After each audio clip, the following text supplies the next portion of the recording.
আজকে আমরা আলোচনা করব মার্কিউ নিয়ে। তো মার্কিউ কি, এটা কি করে, খায় না পড়ে, সেটা আমরা যদি ইন ডিটেলসে দেখি তাহলে বুঝতে পারবো খুব সহজেই। আমরা প্রথমেই আমাদের পূর্বের কোডগুলো ডিলিট করি। তারপর এখানে আমরা লিখব মার্কিউ। দেখো মার্কিউ লেখার সাথে সাথে মার্কিউ দিয়ে যে বিহেভিয়ারটা এবং ডিরেকশনটা ছিল তার সব কিছু চলে আসছে, এবং মার্কিউ ট্যাগটা শুরু এবং শেষ দুইটাই আছে, এই জন্য এরকম দেখাচ্ছে। এখন আমরা লরেম যে কোনো একটা কিছু দিলাম, দেওয়ার পরে সেভ দিলাম। সেভ দেওয়ার পরে দেখো বাম থেকে ডান দিকে, ডান থেকে বাম দিকে চলে যাচ্ছে। আমরা যেমন কোনো পেপার পত্রিকায় দেখি কোনো হেডিং যাচ্ছে বা শিরোনামগুলো স্টেপ বাই স্টেপ যাচ্ছে, মার্কিউ হচ্ছে এরকম একটা ট্যাগ। এই ট্যাগের ভিতরে দেখো ডিরেকশন নামে একটা অপশন আছে। ডিরেকশন বাই ডিফল্ট থাকে ডান থেকে বামে। ওকে, এখন আমরা যদি দেই রাইট বা দেই রোটেশন, এই যে রোটেশন দেই, দেখো রোটেশন দিলে একটু বড় করে দেখো কীরকম দেখায়। ওকে, নিলাম বড় করে, দেখো। তারপর এখানে আমরা যদি আরেকটা আবারও ডিরেকশন নেই, ডিরেকশন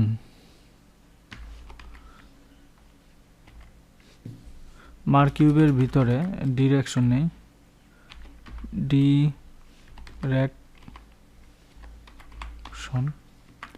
ডিরেকশন নিলাম। তাহলে আমরা মার্কিউর জন্য অন্য একটা ওয়েবসাইটের সাহায্য নেব। এরকম w3schools.in, আমরা তোমাদেরকে রেফারেন্স দিয়েছিলাম w3schools.com। এটার আরেকটা ওয়েবসাইট হচ্ছে .in।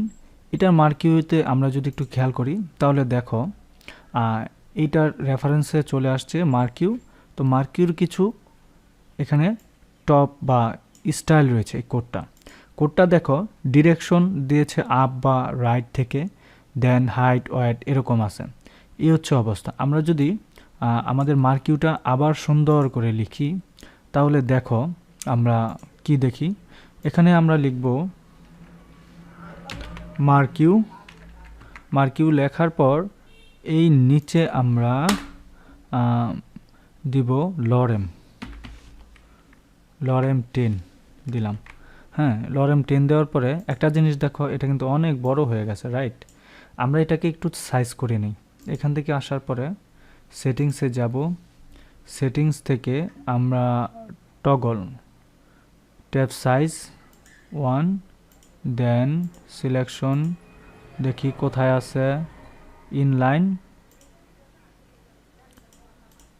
তারপর আমরা অল্টার, এই যে ওয়ার্ড র্যাপ, এটাকে আমরা অন করে দিব। হ্যাঁ, ওয়ার্ড র্যাপ অন করে দেওয়ার পরে এখন ক্রস করি, তাহলে দেখো যত আমরা ছোট করব এর ভিতরেই থাকে।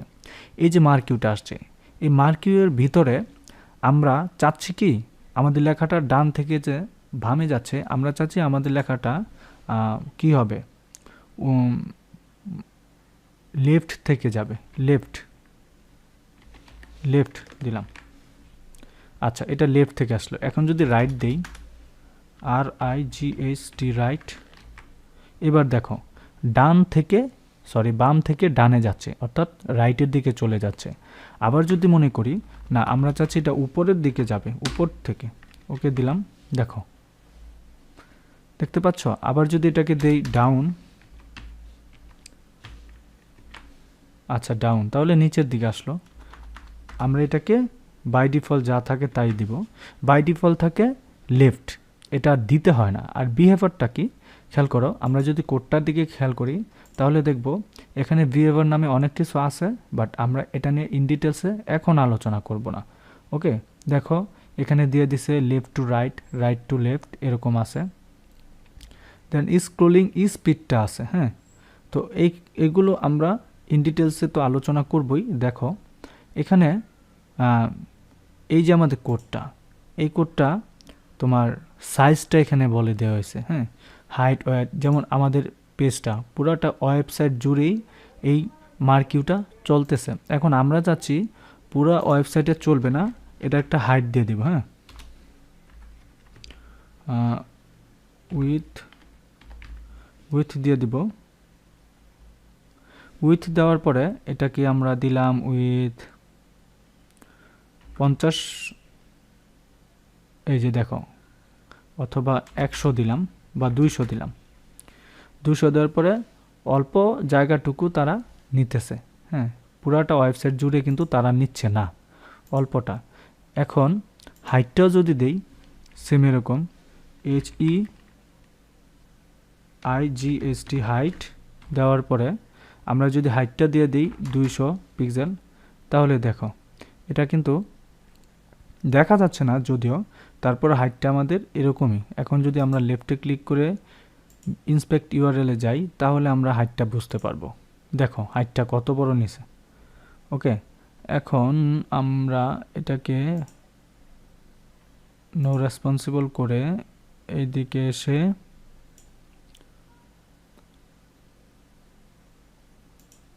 এটাকে ধরি। এই যে ধরো, দেখো এটা কিন্তু 200, দেখছো? আমরা যখন এটাতে আমাদের মাউসটার হোভারটা রাখলাম তাহলে কি দেখাইলো, এটা পুরোটারে ভুল করছে 200। এখন এইটাকেই আমরা যদি এই বিহেভিয়ারটাকে আমরা 200-র পরিবর্তে 10 দেই, খেয়াল করো, 10 দিলাম। এখন আমরা লেফটে ক্লিক করে আবার সেম আগের জায়গায় যদি আসি তাহলে দেখি, দেখো মাত্র এতটুকু জায়গা নিয়ে তারা বসে আছে। ওকে, তো এইভাবে কিন্তু আমরা এগুলোর হাইট এবং উইথ চেঞ্জ করতে পারি। আচ্ছা, হাইট এবং উইথটা চেঞ্জ করব আমরা, বাট আমাদের এখন আপাতত এই উইথ এবং ডিরেকশন কোনো কিছুর দরকার নাই। এখন এই যে মার্কিউটা, আমাদের যে মার্কিউটা কিন্তু আমরা ইচ্ছে করলে কি করতে পারি বলো তো?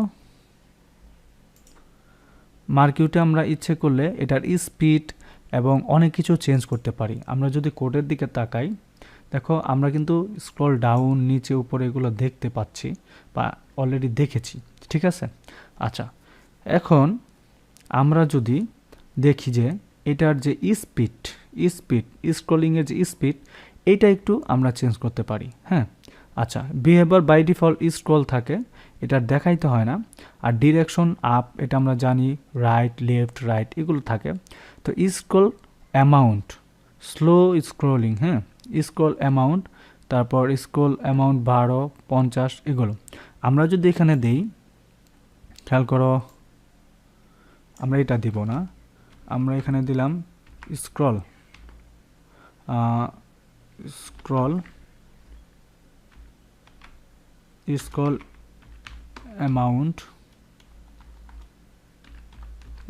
অ্যামাউন্ট দেন দিলাম।